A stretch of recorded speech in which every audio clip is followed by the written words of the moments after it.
শুধু দর্শক মণ্ডলী, আমরা সবসময় এই কথাটি বলে থাকি, সংসার সুখের হয় রমণীর গুণে। আসলেই সত্য, কিন্তু এর বিপরীত হচ্ছে, একজন পুরুষ মানুষ সারাদিন রোদে পুড়ে পরিশ্রম করে সারাদিন পর যখন ঘরে ফিরেন রাতে, তখন সাথে সাথে তার স্ত্রী তার কাছে নালিশ শুরু করে দেন। তোমার সন্তান এই করেছে, আজ সংসারে এটা ছিল না, এইটা ছিল না, ওটা ছিল না, মানে নানান নালিশ করতে করতে ওই পুরুষের কান ঝালাপালা করে দেন।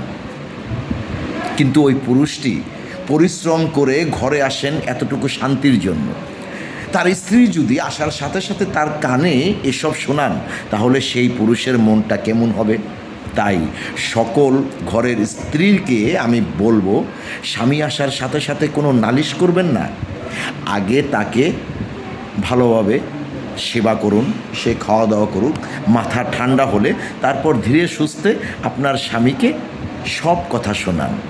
তাহলেই সেই রমণীর গুণেই হবে সংসার সুখের। এটাকেই বলে সংসার সুখের হয় রমণীর গুণে।